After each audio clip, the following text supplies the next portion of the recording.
Monsieur le Président Cellou Dalein Diallo, votre choix pour conduire les destinées de l'UFDG, je l'ai dit et aujourd'hui je me le répète, ne fut pas le fruit du hasard.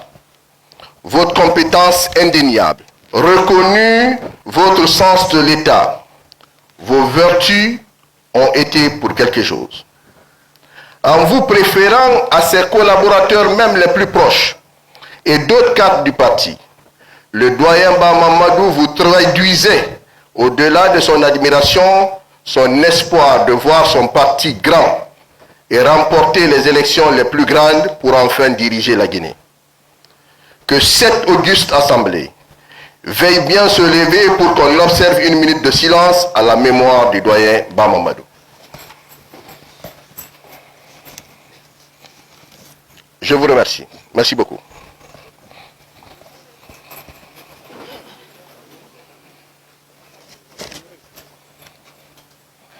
Monsieur Cellou Dalein Diallo, vous avez réussi la mission qui vous a été confiée et vous l'avez fait en si peu de temps. C'est cela votre exploit.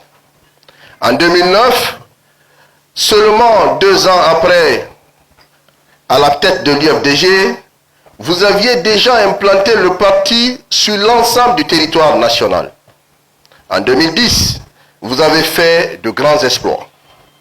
Vous avez été premier sur 24 candidats au premier tour de la présidentielle. À cette compétition électorale figuraient des candidats qui croyaient leur parti les mieux implantés. Ils furent désagréablement surpris qu'ils exigeaient tellement de conditions absurdes avant la tenue du second tour qui se passa entre le premier et le second tour 4 mois, du jamais vu. On en profita pour voler votre victoire avec la complicité d'une certaine communauté internationale désireuse de jouir de la Guinée. Il a fallu votre grandeur d'homme d'État, votre amour pour la Guinée, votre attachement à la paix pour éviter à notre pays les violences post-électorales qui auraient fait des morts et conduit le pays dans une instabilité politique sans nom. Aux élections législatives de 2013, malgré les fraudes électorales et les confiscations des voix, l'UFDG a eu 37 députés sur 114 à l'Assemblée nationale. Il faut rappeler que c'était la première fois que l'UFDG obtient des députés et qu'un parti politique de l'opposition obtienne autant de députés en Guinée depuis 1958. Monsieur le Président, en plus de la présidentielle de 2010, vous avez aussi remporté la présidentielle de 2020. À la différence de 2010, pour ne pas encourager la culture de triche instituée par M. Alpha Condé, vous avez défendu la victoire du parti et du peuple de Guinée à la présidentielle de 2020. Le parti a résisté face à la confiscation de ses voix et le détournement de sa victoire au prix de la vie de ses militants et sympathisants. Monsieur le Président, votre esprit républicain vous empêche de défendre vos victoires par les moyens autres que ceux légaux.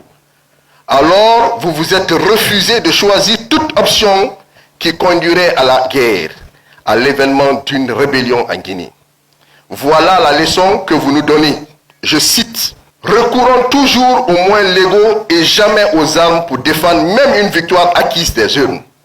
Et gardons notre dignité, quelles que soient les épreuves et injustices. » Pourtant, Monsieur le Président, vous êtes un exemple de courage et vous montrez à chaque occasion le bel exemple, au cadre du parti et aux militants.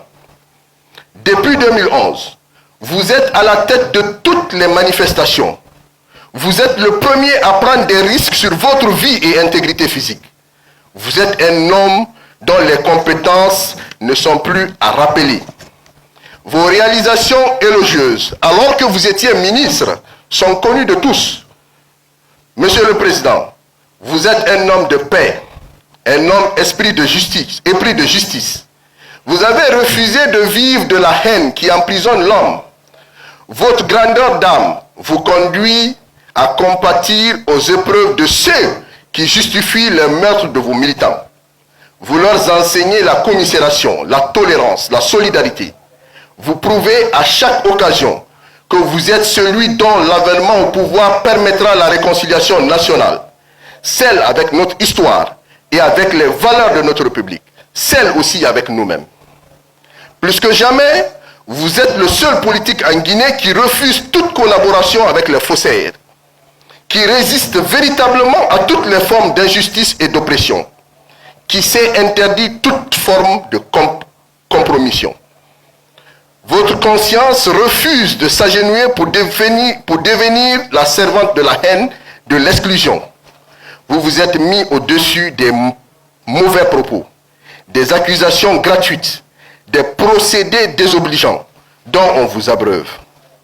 Monsieur le Président, après votre éclatante victoire dans les urnes dès le premier tour à la présidentielle du 18 octobre 2020, avec un score de 53,84%, toutes les formes de cabale sont ourdies contre vous. Monsieur Alpha Condé considère votre victoire comme une énième humiliation infligée à sa personne.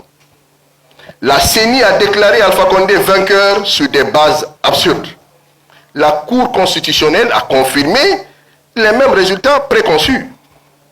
Si M. Alpha Condé était le vrai vainqueur des urnes, pourquoi a-t-il décidé de séquestrer pendant plusieurs jours celui qui serait le vaincu?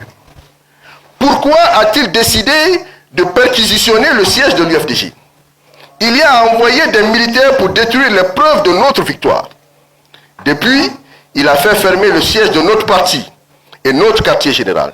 Il a aussi donné l'ordre de mettre aux arrêts les responsables de notre parti et des centaines de nos militants et sympathisants. Le pouvoir en place confisque les titres de voyage des principaux dirigeants d'opposition, même des personnes ordinaires qu'il cible, en privant ainsi leurs détenteurs de leur droit de circuler librement alors qu'ils ne font l'objet d'aucun mandat d'arrêt ou d'aucune enquête judiciaire. Ces pratiques liberticides sont sans issue. Elles ne montrent que la face hideuse des usurpateurs du pouvoir. Monsieur le Président, les épreuves grandissent, le moral de nos militants aussi. Ils savent que nous nous battons pour des causes nobles. Cette injuste situation, ainsi que d'autres, dont la confiscation de la victoire que le peuple de Guinée a accordée aux candidats de l'UFDG et de l'ANAT, n'auront pas raison de notre détermination à poursuivre le combat pour la démocratie en Guinée. La jeunesse du parti est plus que déterminée. Nos idéaux sont grands. Nulle injustice, aucune menace, aucune intimidation ne nous fera capituler. Que M. Alpha Condé se détrompe. Sa politique de la peur est sans issue. Monsieur le Président, vous avoir comme dirigeant de l'UFDG est une chance pour nous. Nous ne cessons d'apprendre de vos valeurs et de vos compétences. Votre avènement à la tête de l'UFDG est aussi une bénédiction pour la Guinée. Le Comité national des jeunes de l'UFDG vous est reconnaissant des égards sans nombre que vous avez pour ses membres et la jeunesse du parti. Au nom de la jeunesse du parti, nous tenons à vous dire que notre dévouement pour vous et le parti dont vous présidez les destinées sont à la hauteur de l'intérêt que vous portez à notre pays. En attendant incessamment votre prochain mot d'ordre, qui sera suivi, je vous le garantis, par l'ensemble des jeunes de l'UFDG vivant en Guinée, mais aussi à l'extérieur, recevez, Monsieur le Président élu, l'expression de notre soutien indéfectible que nous vous réitérons et celle de notre fidélité que nous vous renouvelons. Tous nos respects à Monsieur le Président élu Cellou Dalein Diallo et à sa brave épouse, je vous remercie. Merci beaucoup.